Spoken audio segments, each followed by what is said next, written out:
All right. And on that note, we told you that, and as expected, we have got two by-elections, actually three happening, but we are focusing on Bonchari as we speak right now. Just to give us a feel on what's happening on the ground, we are joined by our reporter, Achola, that is Simon Achola in Bonchari, to give us a feel. There you have it. Simon Achola, good morning, up and early. Please just take us through what is happening in Bonchari right now, having in mind that the polling stations open at 6. What is the situation right now in Bonchari constituency in Kisii? Simon.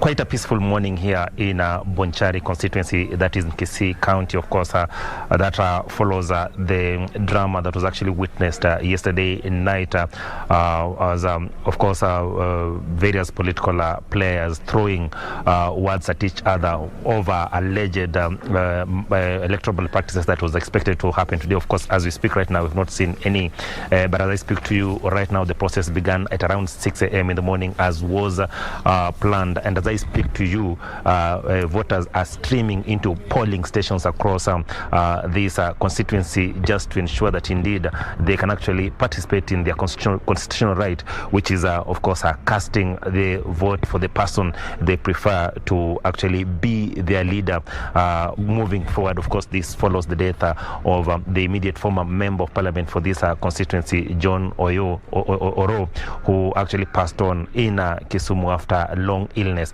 And as I speak to you right now, about 52,262 registered voters in this constituency will be going to about 103 polling stations across the constituency just to participate in this very important task. As I speak to you right now, we are at Suneka primary polling station, and the candidate who has actually cast her vote just now is Teresa Bitutu. Now, Teresa is vying on a new UDA ticket, and Teresa is actually the widow of the immediate former MP of this constituency. And as I speak to you right now, she's actually just addressing the media. And Victor, what we can actually report is that members of the public or the registered voters in this constituency have actually streamed in polling station, and the process is going on peacefully, albeit with small hiccups here and there. Where initially we were at Suneka Baraza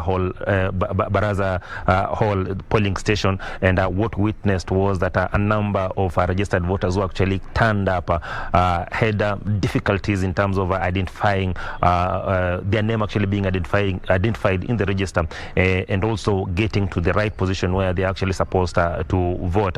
And the process has also been a little bit slower than I expected, because usually in by-elections you don't see such queues, but of course we are witnessing that here. So what we'll do is that we will try as much as we can, Victor, so that then we get to see what Teresa Bitutu is actually saying, because Teresa has been here and since morning, and she has actually just cast her vote, and will be moving so that then we are in a position to get to hear what she will be saying. She's been addressing the media since morning, about 5 minutes ago when she came here, and just my cameraman is trying to get it right so that then we can actually move to where she is and we can get what she's We do not have a problem, but we have a problem where the police are out.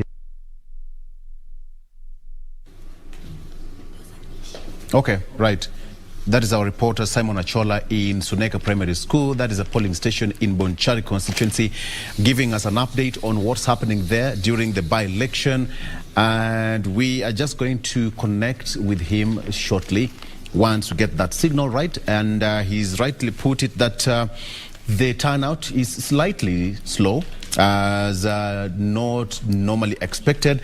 And being that it's just a by-election, it's a matter of wait and see how it's going to pan out, because polling stations will run up to 5 p.m.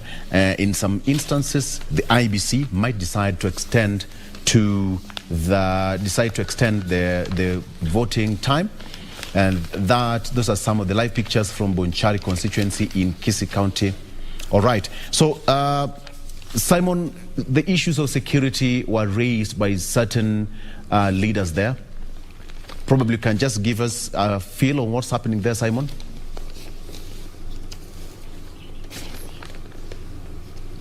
All right. But this, Okay. in this polling station, there's no harassment.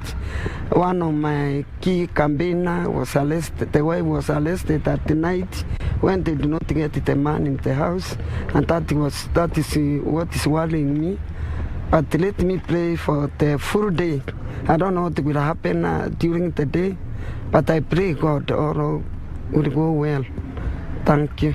I don't know, what's your message maybe to those who are... The message to the people, let people be calm and do their votes in peace.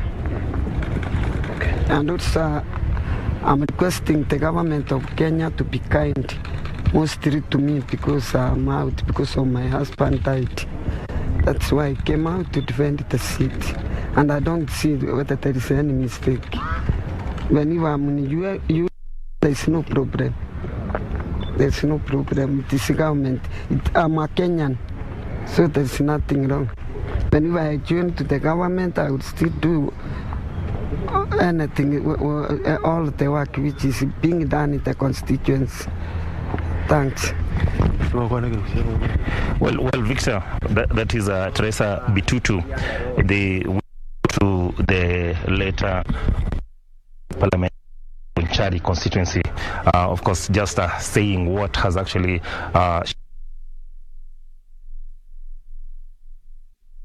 that you're actually raising when she was speaking about security, and she's saying that one of her security personnel has actually been arrested by the police, of course, over a number of reasons, but she's also putting it out to the government that she is the widow, of course, we know that, but if there's something that she can actually do, despite the fact that she's actually gunning for this ticket on a UDA ticket, that she will be more than willing to actually serve this government. But just going back to what you had asked about security, indeed, security has actually been beefed up here in Bonchari constituency since yesterday. We have seen there's a heavy presence of police on the roads, and of course, especially the roads that are actually leading to polling stations. What has been happening is that members of the public who have actually participated in this exercise, that is voting, they're actually told to move as far as they can from the polling station.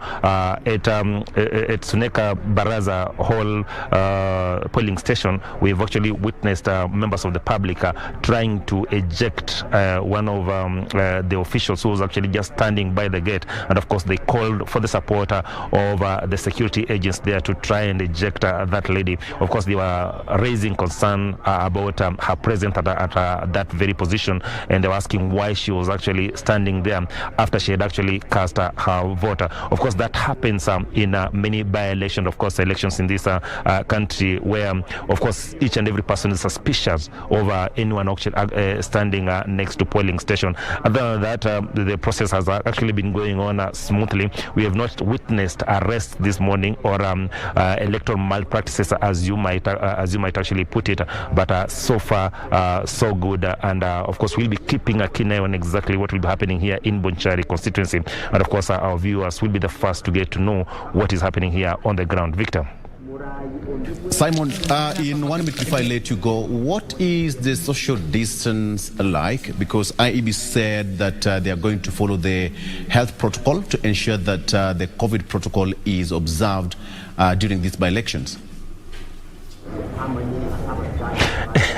The health protocols that have actually been stipulated by the health ministry will remain just that on paper. But what my colleague can actually, if he can actually just pan on his left, so that then we can actually get to see the pictures, that you can actually see there's no much in terms of adherence to social distance here. We've seen a number of people coming here with masks, and a number of them, of course, are actually being the temperature is actually being taken just at the gate. If my colleague can actually just pan to that lady in the picture now, that lady is the one who's actually been taking temperatures of each and every person who's actually coming. You can see the thermogun, and then thereafter, of course, she is insisting that each and every person who's actually coming in should be putting on a mask. must adhere to the social distance protocol. But of course, we know what is likely to happen in this situation.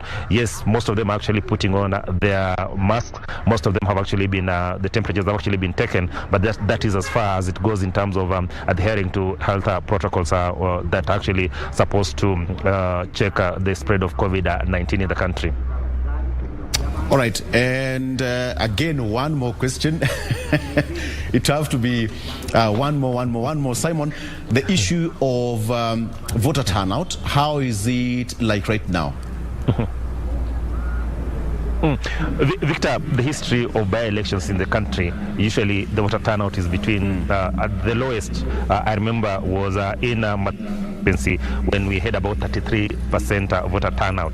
Of course, it ranges between 33 to around 67 or 70%, the highest of course being around 80. So we are expecting that it will be varying within that range.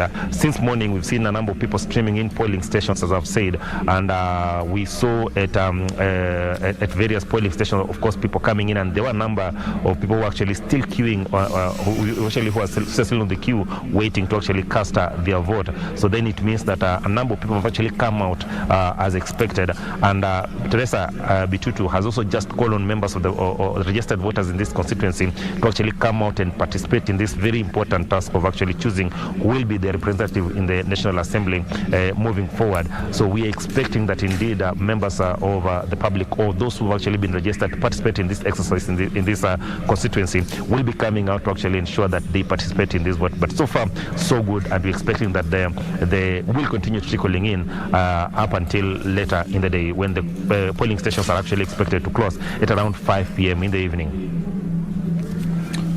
All right, Simon, I think we can just leave at that particular point. I'm so sure you have got a very long day ahead of you, because you'll have to wait, you have to traverse the entire constituency and give us an update on what's happening there, and of course until later in the day. Sometimes you transnight until you get the last bit of the vote being counted and ultimately the winner announced by the IBC. Simon, please keep forth there, and Traverse will keep in touch with you later on to give us just what's happening on the ground. That is our reporter Simon Achola in Bonchari constituency, in particular Suneka Primary School, where is a voting polling station at that particular constituency. Okay, so let's take a break, but when we come back, the show will continue. People in politics, but before then we'll also be joined by Gladys Muigai, who is at Juja constituency, to also give us just a touch on what's happening in that particular constituency. We have you covered 360 degrees. Keep it right here. We'll be right back after this break.